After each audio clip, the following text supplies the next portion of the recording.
सृष्टि का रहस्य, वैज्ञानिक और आध्यात्मिक दृष्टि से एक गहन विवेचन। सृष्टि की रचना और ब्रह्मांड की उत्पत्ति का रहस्य युगों से मानव मस्तिष्क को आकर्षित करता रहा है। हमारे शास्त्रों में इस विषय पर जो गहन ज्ञान है, वह न केवल आध्यात्मिक दृष्टि से महत्वपूर्ण है, बल्कि वैज्ञानिक दृष्टिकोण से भी इसकी अद्भुत व्याख्या होती है। इस पूरे विषय को सरल, सुलभ और प्रामाणिक तरीके से समझने के लिए हमें वेदों, उपनिषदों और पुराणों की शिक्षाओं को आधुनिक विज्ञान की कसौटी पर परखना होगा।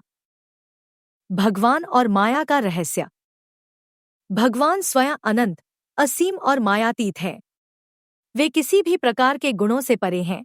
न वे सत्वगुण में बंधते हैं, न रजोगुण में और न ही तमोगुण में। फिर भी सृष्टि की रचना, पालन और प्रलय के लिए भगवान माया के इन तीन गुणों सत्व, रज, तम को स्वीकार करते हैं। यही माया है जो सृष्टि में विविधता और भौतिक जगत की उत्पत्ति का कारण बनती है। आधुनिक विज्ञान भी इस सिद्धांत को स्वीकार करता है कि ब्रह्मांड की रचना कुछ मूलभूत शक्तियों के संतुलन से होती है। भौतिकी में डार्क मैटर और डार्क एनर्जी जैसी अवधारणाएं भी इस बात को दर्शाती हैं कि कोई अदृश्य शक्ति इस पूरे ब्रह्मांड को संभाल रही है।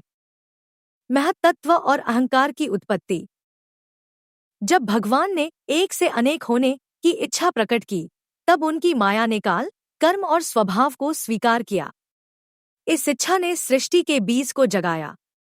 भगवान की इस शक्ति से महत्तत्व की उत्पत्ति हुई, जिसे ब्रह्मांड का मूल कारण माना जाता है।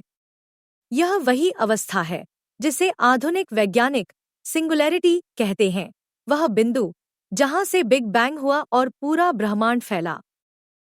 महत्तत्व में जब सत्व और रजोगुण की वृद्धि हुई, तो इससे ज्ञान, क्रिया और तमोगुण प्रधान द्रव्यरूप विकार प्रकट हुआ। यही विकार अहंकार कहलाता है, जो तीन भागों में बंट जाता है। वैकारिक अहंकार, यह ज्ञान शक्ति का प्रतीक है। तेजस अहंकार, यह क्रिया शक्ति का प्रतीक है। तामस अहंकार, यह द्रव्य शक्ति का प्रतीक है। पंचमहाभूतों की उत्पत्ति और उनके गुण। तामस अहंकार से पंचमहाभूतों की उत्पत्ति होती है। यह क्रम अत्यंत वैज्ञानिक और तार्किक है। आकाश, स्पेस, सबसे पहले आकाश की उत्पत्ति हुई। इसका मूल गुण शब्द है। आधुनिक विज्ञान में इसे स्पेस-टाइम के रूप में जाना जाता है। वायु, एयर, आकाश में विकार होने पर वायु की उत्पत्ति हुई, जिसका गुण स्पर्श है। यह गति और ऊर्जा का प्रतीक है। अग्नि, फायर, वायु के विकार से अग्नि, तेज की उत्पत्ति हुई। इसका गुण रूप है। आधुनिक विज्ञान इसे प्लाज्मा और ऊर्जा के रूप में देखता है। जल, वाटर, अग्नि के विकार से जल की उत्पत्ति हुई। इसका गुण रस है। जल जीवन का आधार है और विज्ञान भी इसे हर जीवित प्राणी के लिए अनिवार्य मानता है। पृथ्वी, अर्थ, जल के विकार से पृथ्वी की उत्पत्ति हुई, जिसका गुण गंध है। पृथ्वी ठोस तत्वों और स्थायित्व का प्रतीक है।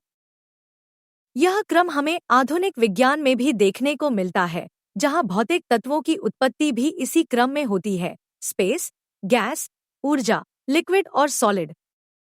इंद्रियों और मन की उत्पत्ति। वैकारिक अहंकार से मन और 10 इंद्रियों के अधिष्ठाता देवताओं की उत्पत्ति हुई। दिशाएं, वायु, सूर्य, वरुण, अश्विनी कुमार, अग्नि, इंद्र, विष्णु, मित्र और प्रजापति। तेजस अहंकार से ज्ञानेंद्रियां, कान, त्वचा, नेत्र, जिह्वा और नाक तथा कर्मेंद्रियां, वाणी, हाथ, पांव, गुदा और जन्नेंद्रिय प्रकट हुईं। इसी से बुद्धि, ज्ञान शक्ति और प्राण, क्रिया शक्ति भी उत्पन्न हुए। आधुनिक न्यूरोसाइंस भी इस प्रक्रिया को स्वीकार करता है कि हमारे शरीर और इंद्रियां मस्तिष्क के संकेतों पर कार्य करती हैं। भारतीय दर्शन में इन्हीं संकेतों को सूक्ष्म शरीर के रूप में परिभाषित किया गया है। आध्यात्मिक और वैज्ञानिक दृष्टि का संगम। यदि हम इस पूरी प्रक्रिया को ध्यान से देखें, तो हमें भारतीय शास्त्रों और आधुनिक विज्ञान में अद्भुत समानता दिखाई देती है।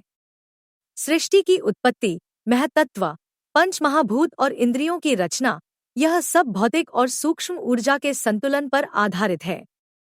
इसलिए सृष्टि का यह अद्भुत रहस्य केवल भौतिक तत्वों से जुड़ा नहीं है, बल्कि इसके पीछे एक दिव्य चेतना और शक्ति काम कर रही है। यही परमात्मा है जो माया के आवरण में लिपटे होने के कारण साधारण दृष्टि से दिखाई नहीं देते। आत्मज्ञान और भक्ति का पथ। इस रहस्य को समझने के लिए हमें केवल तर्क और विज्ञान पर निर्भर नहीं रहना चाहिए, बल्कि अपने भीतर की चेतना को भी जागृत करना होगा। जब हम माया के आवरण को हटाकर अपने सच्चे स्वरूप को जानने का प्रयास करते हैं, तभी हमें परमात्मा का वास्तविक दर्शन होता है। यही आत्मज्ञान और भक्ति का सर्वोच्च पथ है। सृष्टि का यह रहस्य हमें सिखाता है कि ब्रह्मांड केवल भौतिक तत्वों से निर्मित नहीं है, बल्कि इसके पीछे एक दिव्य शक्ति काम कर रही है। यह शक्ति न केवल सृष्टि को रचती है, बल्कि इसे स्थिर भी रखती है और समय आने पर इसे विलीन भी कर देती है। इस विषय पर गहराई से चिंतन और मनन करने से हमें आत्मा, परमात्मा और सृष्टि के संबंध को समझने में सहायता मिलती है। यही ज्ञान हमें जीवन में संतुलन, शांति और परम आनंद की ओर ले जाता है।